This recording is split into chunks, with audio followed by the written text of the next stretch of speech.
Honey, I'm really not gonna be good at this kind of stuff. Yeah. You want me to leave the light on in the hallway for you? It's fine. All right, I'm going to bed, honey. Good night, I love you.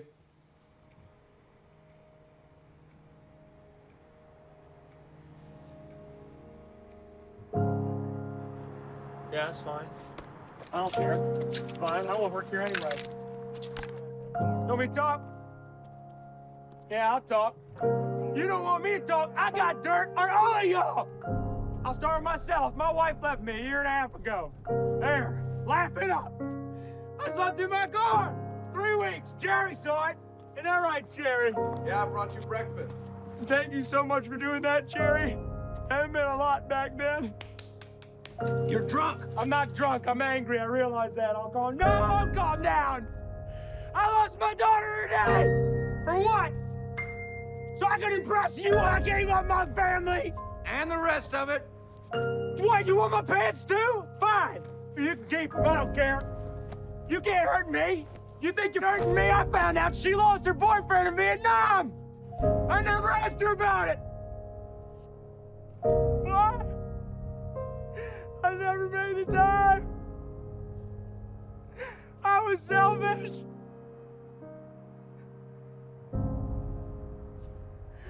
This is what you get!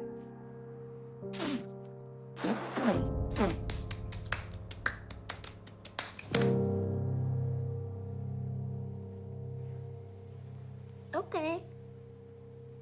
Okay.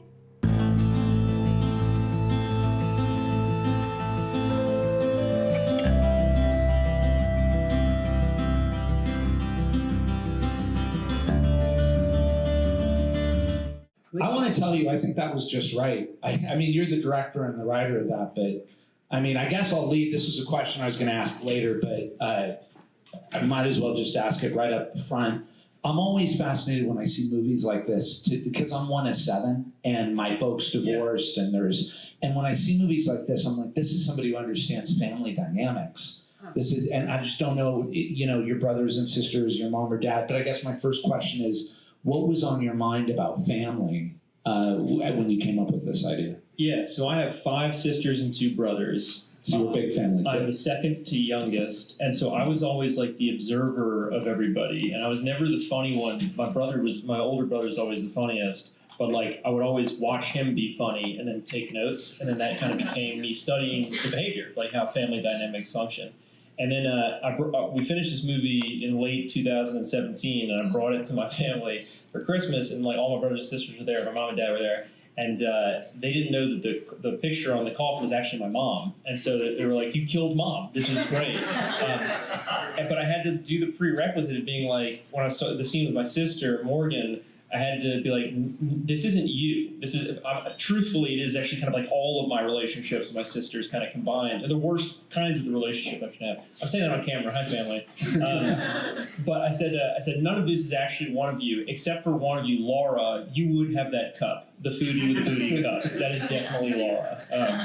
But no, I don't know. We talked the whole time, Zach and I, about family, and the whole movie's about the cycle of bad parenting. Of like, the guy is kind of raising his daughter as this love letter to his late mom, and he's kind of caught in between these generations, and he just can't catch a break, and it's just really sad. And then the whole like catharsis of the movie is him finally doing something right in the last shot and like connecting with his daughter again.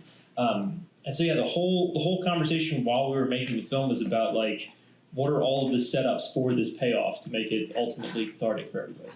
And so the way that I wanted to do tonight, just to let you know, actually I also wanted to lead with this, not to get too complimentary and embarrass you, but I really believe in doing my research for you that you're doing it right now. Like carving a career in as an indie movie maker, you figured something out that I think, I went to USC and a lot of people are chasing the industry and chasing the $5 million and everything I've read about, just go do it, just da-da-da. So I want, as we go through the movies, to also talk about that for people who are filmmakers. Yeah. That's a good idea. So with the short, the film was originally a short film that was just the eulogy, and then I was an employee at the time at College Humor, and I like wrote it out of passion on the drives to work. So like it was just that first thing that I could afford. It was like $5,500 short film. And I submitted it to the first festival. It had a deadline with Sundance. We got in, and then we won Sundance. And then I spent about a year traveling around, shaking hands with people, and kind of like trying to get the money to make anything bigger. And then Zach and I were talking about making this into a feature. He optioned it for $1 very cleverly. And I didn't really know him that well at the time. I hope I'm not embarrassing you to tell you this. But he took me out to coffee, and he was like, I want to option the thing, and I think I can do it. And the way he talked about parenthood and like the love for our mothers that we both have, it very quickly became two dudes trying not to show the other they were crying in a coffee shop. And like, I left it being, I called Julia, my fiance, and I was like, I think this is the guy. I think we're gonna do this movie together.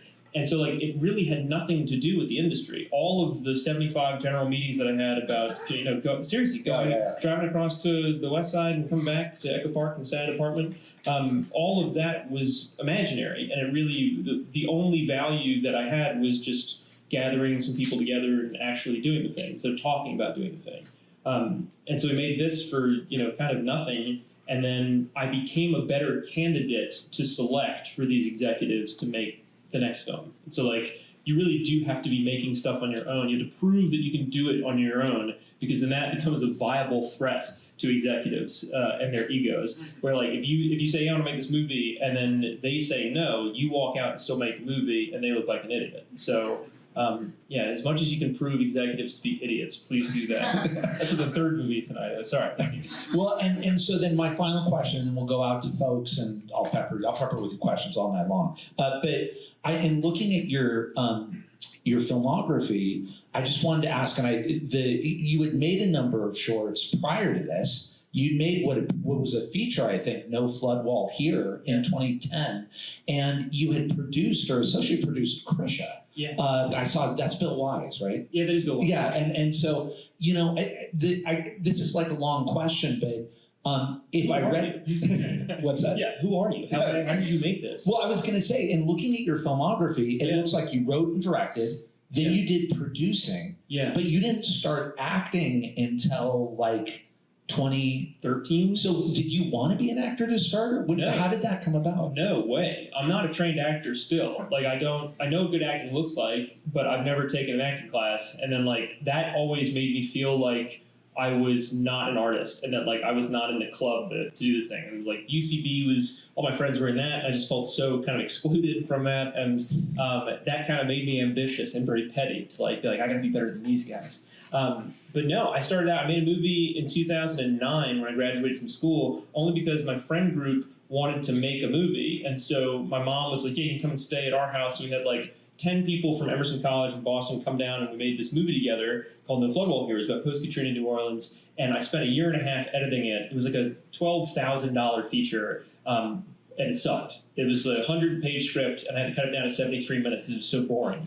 But we all learned so much about how to make movies that it was like a grad school for all of us. I always say, if you're going to make your first feature, make a feature first. You learn how to tell a story over 90 minutes instead of just like an amalgamation of scenes, which is what No Flood Wall Here feels like. I talk shit about it. I shouldn't. It's decent. It's okay. But then, I don't know. I spent a long time after that feeling like a real failure, that I was not an artist, that I should go into producing. By the way, I think you made that when you were 24, right? Oh, yeah. It was 23, yeah, something like that, right out of college. Sounds like you're being hard on yourself.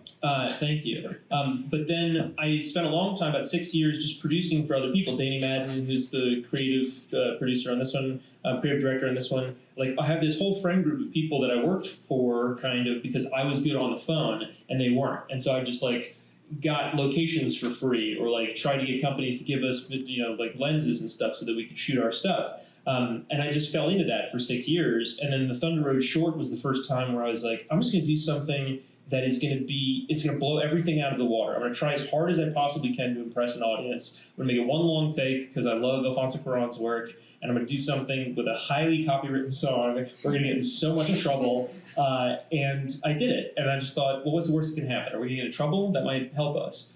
And then we won Sundance for it. Like, all of that risk and fear that I had of not doing something was really preventing me from doing anything. It hamstrung me for 6 years. I should have started earlier. I don't know if it would have been any good, but I really do like reminding people that there was nothing special about it. There's no magic to this thing. I was just like driving to work and back, and I just had 45 minutes a day that I could devote to writing, which is just all out loud. And anybody can do it. There really is no better time than now. But you worked on Krisha as well. Yeah. So it's funny that you're talking about this period, and yet you worked on one of like the most amazing indie movies. I wondered if you learned. Let me clarify. Yeah. So that movie, I had produced a feature called The Grief of Others that was at South by Southwest. It's a film by this filmmaker named Patrick Wang. I shot it in upstate New York with my buddies who also helped to work on this one. And then I was in a short film New Orleans Film Festival short program with Trey Schultz, who had the short film of Krisha, which was actually a failed feature as well. So he shot that over 10 days, and it didn't work. He spent like a year in the editing room having a nervous breakdown, and his mom said, why don't you just try and cut it into a short film? People make short films, do that. And he had seen Dogtooth and was like, oh, you can make a movie in a single location, it would be great. And then he failed doing it the first time. And then after that won a special jury award at South by Southwest, he got the team back together and reshot it over 10 days. And that became the feature that we know as Krisha. And I met him for the short film at the same film festival. We both had shorts in the block. And he just became a pen pal for many years. And then when they needed post-sound for Krisha, the sound wasn't really working, the color wasn't really there. I knew the guys at Skywalker because of my career being a producer over the last 6 years, so I came in to help them out. And then that got into Cannes and got bought by A24, and but still, he shot that for $35,000 in his backyard with his family. And seeing that at South by Southwest was the reason I got off the couch. And I was like, all right, shit, this guy can do it in a bathrobe and flip-flops. Anybody can do it. So I got too many questions. Let's go out to the audience. Yes. I'm sorry, this is the only question I have. But is that Hector? Yeah. Oh, hey. This is the first thing I noticed, watching this again, and after having finished watching it, now I realize, it is. I personally think it's carried on by your performance. I think it's great. I want to compliment that. So acting, it goes between these two extreme ends. Right. First, I thought ridiculousness, but now I think more the word emotion, because it's some people are laughing about it, but I remember watching it with my friends the first time, and we were really caught up by the inner struggles that we perceived this guy going through. So going from these two extreme ends, how did that performance evolve and change throughout all stages of production? From a mental angle, how did performing as a lead affect your direction and vice versa?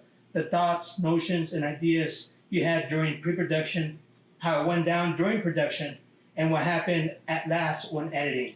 No, because you earlier said that you told me personally that you think this is not your best film. And I don't know if you mean your performance as well, but I want to know your ideas you had going into it, during it, and after. Yeah. And if I could just repeat the question for the audio, and Hector, if you're that's not what I asked. Then just tell me. But it sounds like you asked a few things, but what I really heard was, how did you having to perform in the movie as well as directing it affect you in the production and the post-production? Yeah, because you're the lead and you're writing and directing. Yeah, it's a feature length. And you also asked something I think that's really great too, if you want a two-parter, which is the movie does move between hilarious comedy and almost unbearable emotion. Yeah. So how did that develop in your performance in the piece?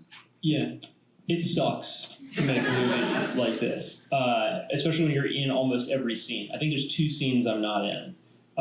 And really, in writing it, it's all out loud. I don't sit with the screenplay format open and think about what the characters are going to say and hear the voices in my head in a Starbucks with headphones on and write down what I think they're going to say. It's me standing up and acting it out in a big room, often drunk and listening to Bruce Springsteen. Particularly for this one, it was in my buddy PJ's basement, and I had the Nebraska album on, and it's so melancholy and acoustic, and I was like, oh, I'll just do it. And so I had an outline of what the movie was going to be, and then I started writing it because I had a deadline to Zach of when it was going to be done. And still, that was only 70 pages. It wasn't close to being the final thing of the feature. And then actually, by the time I got to Austin, we hadn't finished the parking lot screaming monologue. Like, it was still rough. He filmed me. He filmed me in South Lamar getting naked and like screaming into his cell phone, which was really fun. But no, it wasn't really done. It was all kind of workshopped outside of his place that I was staying at because he had a big golf course and it was open. So in the middle of the night, I could go out and rehearse this thing at half volume. So like all of it is done out loud. It's all based on performance. Every tiny mannerism of the boombox not working, and then me leaning back, fixing my belt, and turning to the audience. All of those kind of like pantomime Buster Keaton jokes are written in the writing process. And then you're on set, and I had a team of producers that I trusted with my life who were all there to insulate me to make sure that I'm okay. Physically, drinking water, emotionally, hugging me whenever I need it. And then for the monologue, like for the eulogy, we shot it 18 times that day. The first 9 times we shot it with the song. We took a break for lunch, and then we shot it 9 more times without the song. And the last take, everybody clapped at the end. Everybody in the audience clapped because it was like, I think we got it. And we watched it again. I was like, yeah, I think we got it. But like, at no point was not everybody crying and laughing together. It was a weird set as a crew because everybody felt like this family that was going through this death. So really, it's me running back and forth to camera sometimes to see if we got it. And then literally anybody on set, if it goes out of focus, if the boom mic comes in too much, can yell cut. Because there's no point in going through, all the way through a 15-minute take if halfway through it's worse than the previous one that we got. And then in the editing room, because it was so forensically written, it's just kind of plug and play. It's all long takes, so we just pick the ones that we like and put them together. Wait, now I'm going to go to other questions. I got too many. Yeah, I want to go to the back. Yes, in the back. Hi, Jim. Thanks for coming. Oh, thanks for having me. Quick question. In all 3 of your features, and especially in the other short that you acted in, This Is Jay's Album, Oh, God. you embody the character so well, and it almost feels like, watching you talk right now, you seem like an obviously completely different person. This is me, yeah. This is you. But those characters almost seem as if you're doing like an Andy Kaufman type of thing at some point. Full commitment. And I'm just wondering, where does that come from? Are these based off of anybody? All your little mannerisms? Are you picking them up? If I could just repeat the question for the camera. Go for it. So all of these performances are so inhabited, they don't feel acted. Where do these performances come from? Are they people that you know, the mannerisms? Is that basically the question? Yeah.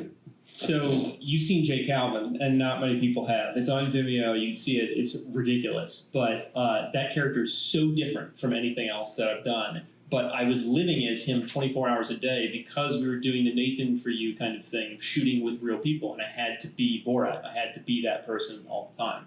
It was humiliating. But with this guy, it was just me doing it a bunch and then rehearsing it with the team, and we were all kind of laughing. Like, y'all laughed and cried at the right times. Like, when I say anywho in the funeral, everybody laughs because they understand that's Jim and the filmmakers putting in a joke in this like stupid bit. You're almost part of the writer's room. This audience is so media literate that you can afford to put in these jokes. This movie was made for people like y'all. And like, I think that kind of filmmaking is very exciting to me. It's my favorite kind of filmmaking. And like, although it is a very specific character, Alan Partridge is like a huge influence to me. Steve Coogan has been playing Alan Partridge for 40 years now, which is crazy. And the comedy and the pathos that comes from that guy and the performance is just him revealing stuff that he wishes he didn't say out loud. And it's very funny to watch. So yeah, I mean, for the comedy, it's always Coogan. Alan Partridge is my favorite thing on the planet. And then just for the drama, Jack Lemmon, like in Inside Out. Like there's all of these things that are punchlines, but they're for sorrow. And we have the same as the joke, setup and payoff. You have this like setup of my sister saying that I got Mama's earrings, our grandmother's earrings, and I can't even wear them.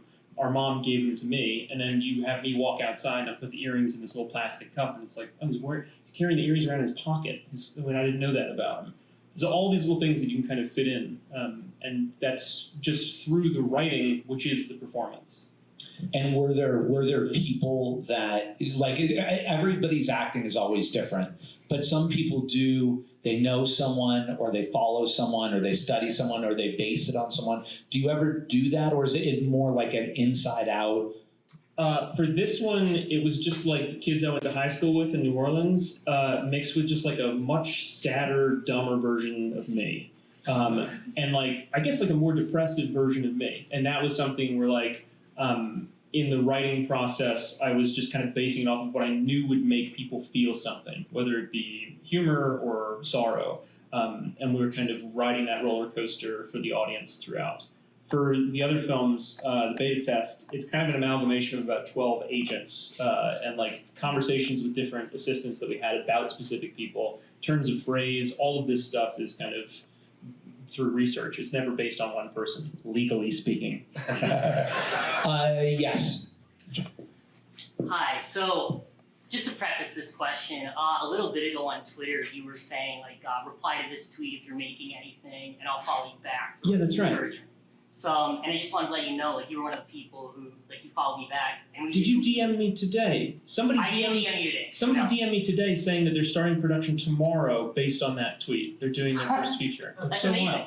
Well, no, we're wrapped on, and this is my We made- partner, yeah, Ella. we made it together. We're wrapped Oh, on the congrats. shooting part, but we're in the editing now. So, my Oh, question so sorry. is there anything outside of, like, festivals we can do to help promote this and try to get more eyes on it? Or how to make the short matter and get eyes on it beyond just the festival circuit. So if I can repeat the question, and by the way, I know these filmmakers right here. They were in our short film festival from a year ago. It's good to see you guys. But the question is, what can we do to make the short? Tell me if I'm right on this. Like, what would just be on getting into festivals and stuff? What can we do to get it out there and help us, and help what we're doing as filmmakers? Yes. Two things. I would say post it to Reddit once it's available. The Our Filmmakers subreddit is incredible, and it's a great community where you can just say, hey, I made this thing. If y'all like it, help me out and share it. And then you can submit to Short of the Week and Vimeo Staff Pick through Film Freeway. Those are two other incredible things that like really put us and our shorts on the maps. And then honestly, fucking sound design. Do as much as you can to make the movie perfect before it goes out the door, because you're not going to be able to touch it again. And like putting in sound design and slight VFX to clean up, stabilization, things like that will get people who are programmers to, I don't know, pay more attention to it. Let me see. Yes, right there. Go for it. I want to make sure I'm not missing anybody. Hi, yeah, Hi. I've been listening to a lot of like directors' interviews, and they say that if they even get remotely close to their initial idea of how the movie will go, that they're happy. Like, Martin Scorsese said that. He said Yeah, if the movie's yeah. a third of what he imagined, that's a Yes, success. That's yes. crazy. so is there anything that you wish you could have improved on? Rewatching the film. In my first feature, absolutely. So if I could just like, repeat the question. Yeah, sorry. No, I'm sorry about it. I just want, because we're actually, with your blessing, Jim, Yes. we want everybody who couldn't attend today Totally fine. so the question is, many filmmakers talk about that the final versions are not even a third of what they wanted. And you were just saying that Martin Scorsese says if his final product is even a third what he imagined, it's a success. Is there anything now at distance that you would do or you want to improve with Thunder Road? I think everybody feels like George Lucas every once in a while. When you look back at your previous work, you do want to improve it with the stuff that you know now. And it takes meeting other incredible filmmakers that I look up to as heroes and hearing them say, that was the best filmmaker I was in 2017, and like talk about it like that. Whereas I look at this and I'm like, ooh, I wish I had stabilized that shot in After Effects. I wish I had known how to do that myself, because I did it all the time in my last film.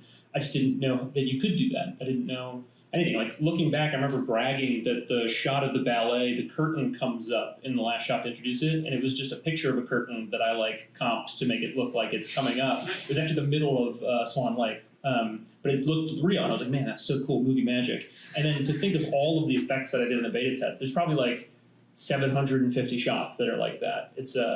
I'm a much better filmmaker and craftsman now than I was when I did this. But, you know, I play the song on the ukulele when I'm chasing, or like when I'm cleaning up my daughter's bedroom. That's me on the field organ playing when I'm chasing the guy over the fences. All of that was like last minute stuff at 4 a.m. because we needed to get the movie to South by Southwest in 3 days or whatever. Like, it's kind of like, you know, you kind of have to be okay with it going out like that. And so I'm going to interject a question here because of what you just said. I think people know this, but you made the short, you won Sundance, You did what you said. You met Zach. You go out. You make the feature. You go to South by Southwest, and you win South by Southwest. And so the question is, I think for a lot of filmmakers, a lot of people are like, oh, well, there we are. Like, I've won one of the major U.S. festivals. It's all clear sailing now. And I'm just wondering, because it sounded to me, I mean, we're going to see Wolf of Snow Hollow, but what would you tell people? Because you're actually an example of what a lot of people aspire to, which is, I want to go to Sundance, I want to go to Cannes, I want to go to South by Southwest and get that award. What did that mean? How do you think about it now? What would you tell people? Mean or doesn't mean? It's a weird thing getting trophies where, like, it's confirmation for you. You certainly feel a lot more confident going out and making your next film. But, you know, we still did a crowdfunding campaign to raise the funds for the beta test. We didn't have anybody knocking on our doors to see what we're doing next. And that's just the nature of the film industry now, especially now. Post-COVID, it's like everybody's on their own. Everybody wants to be the creatives. Everybody wants to be the director or hire their friend who's the director. You kind of have to do it on your own. And, like, even now I'm considering running more crowd equity financing for our new films. Like, I just think it's a lot easier to circumvent the Hollywood system than to be a part of it in making something that's any good. So yeah, I mean, really, we won South by Southwest. I'd written The Wolf of Snow Hollow, and I had a bunch of people in Hollywood turn it down. They were like, yeah, no, you know what you're doing. And then we won South by Southwest. And I got responses the next day that were just responses to that same email chain being like, hey, what's going on with this movie? And, like, the previous email on Google Mail is like, yeah, we thought that the characters were weak. We didn't think, you know, it was just like, it had nothing to do with the quality of the script. It was that I was a better candidate so that if they gave me some money to make a movie, they wouldn't get fired. It wouldn't seem like it was too big of a risk because I had won South by. Let's do a few more questions. Yes.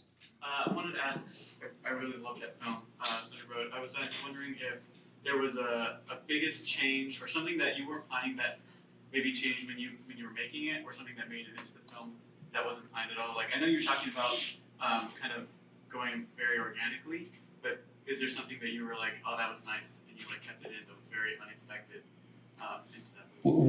What was the biggest unexpected thing that ended up in the movie that wasn't part of the script, or that you had the way you thought you were going to make it? I'm trying to remember. There's hardly any improv. There's almost zero improv in this movie, in any of our movies. We never have the schedule or the budget to be able to afford to have people say whatever they want, especially with, like, long takes. If I'm doing this thing and I have to be over here, the boom mic has to be in the right spot and the focus has to be correct, so you can't really improv. I'm trying to think of stuff like, in the first draft of the script that Zach and I were working on, he had the idea of the footage, the stuff that Niken was supposed to take care of, Nate was supposed to take care of, throws it in a lake, beats the guy up probably.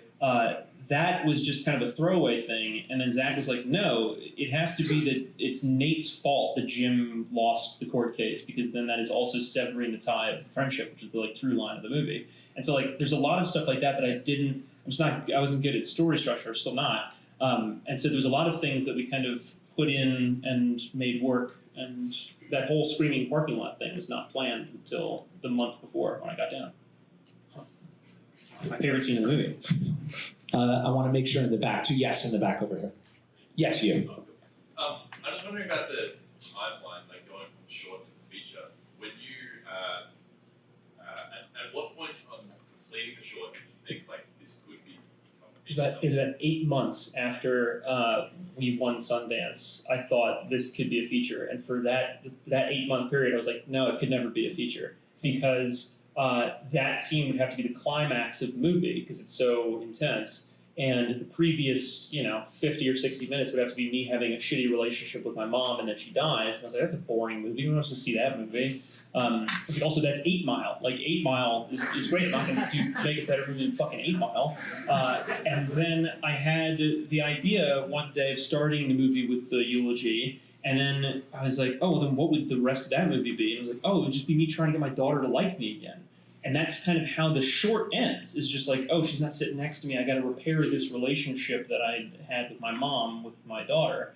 And so it felt like this kind of Mike Judge, kitchen sink, Texas comedy drama. And I felt much more secure in that space, having done 9 other single take short films in the interim about comedy and drama.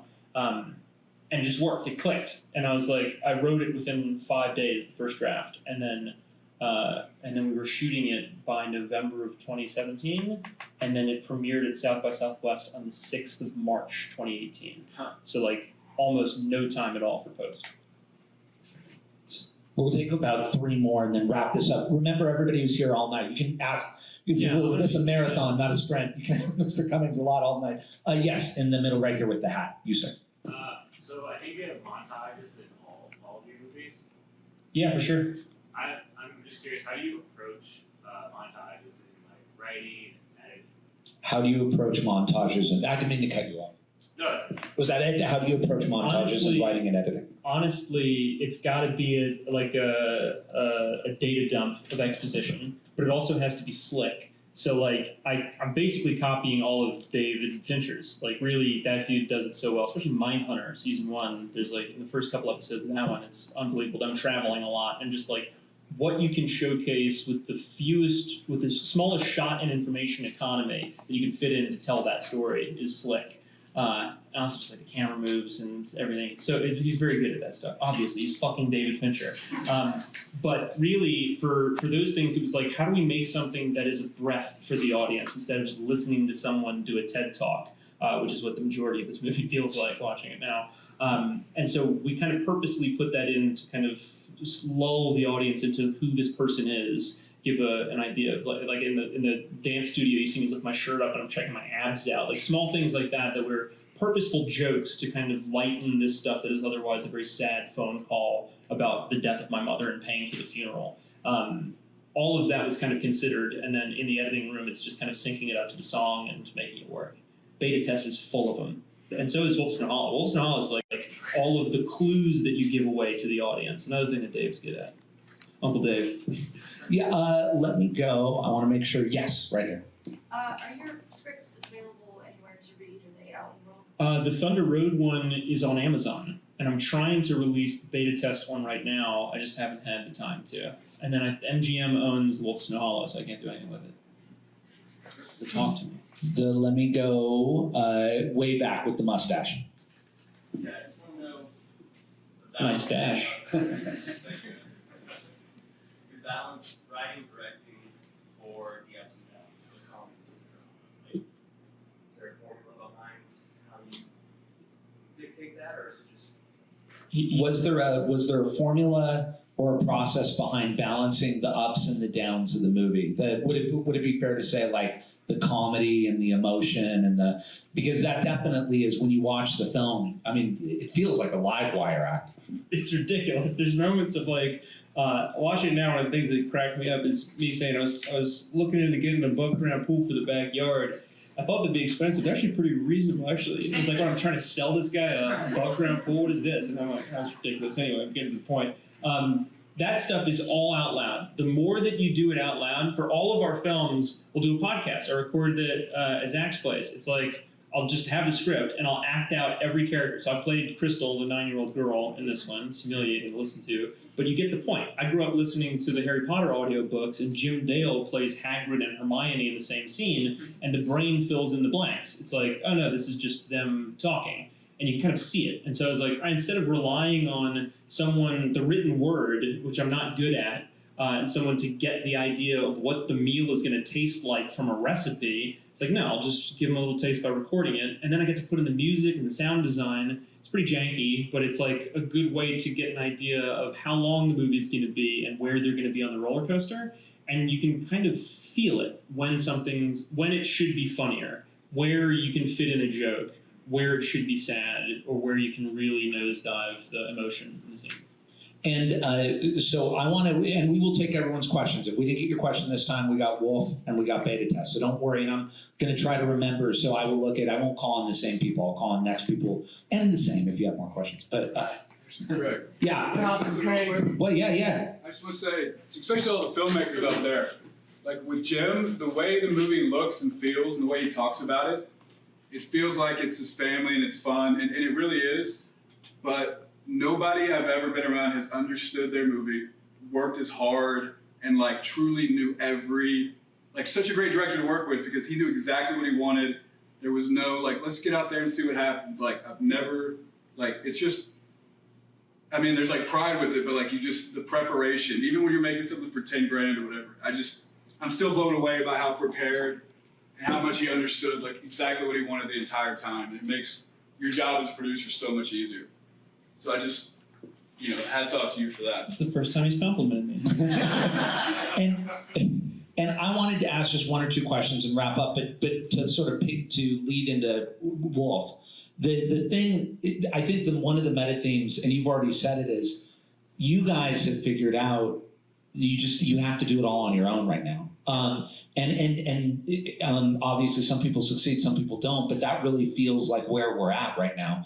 And what I wanted to ask you, and I don't know that people know this story, is so you win South by Southwest, and then I guess some offers were made, but it wasn't even half the budget of what you did, and you made all your money back. And I just wonder if you could tell people how you did that. Yeah. So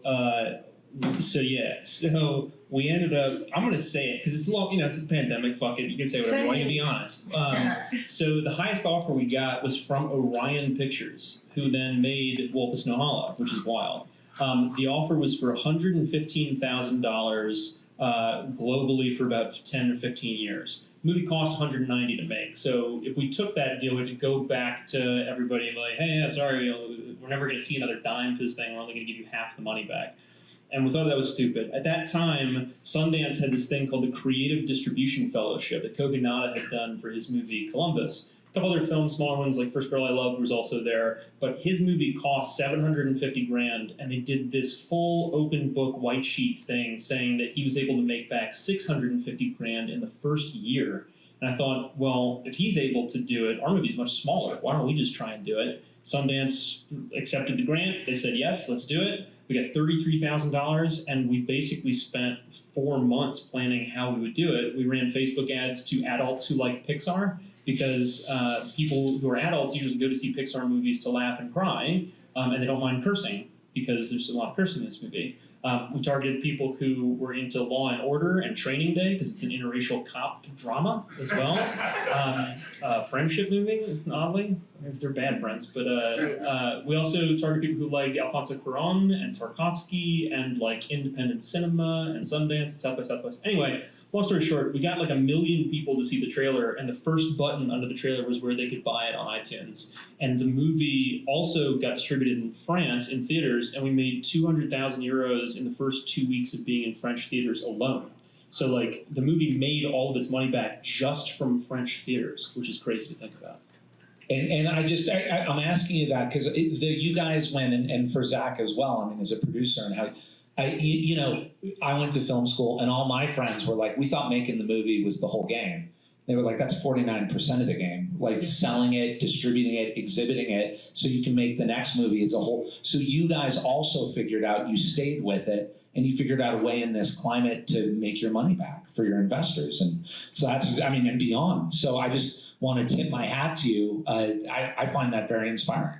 I'd say tip your hat to Sundance Institute, because they are incredible supporters of the arts. And then also, they bet on us. It's $33,000, a huge amount of money to us. But we were so successful at working with them and proving that you can do it yourself that they shut down the program. It's crazy. It's like, literally, we don't have to do this study anymore because you can prove that it can work. And that study, if you just look up Case Study Thunder Road Sundance, it's available online for anybody that wants to distribute their movie on their own. It's completely free, and it's a PDF you can download. It's actually pretty cool. I've heard of people walking into a bank and getting a loan of $33,000 by showing our case study, which is the best feeling as an indie filmmaker. So what I want to do is, we got 45 minutes to Wolf of Snow Hollow. Get some food in you. We will start at 7:30. Thank you, Jim Cummings. Thank you, Zach. Thank you, everybody. Thank you.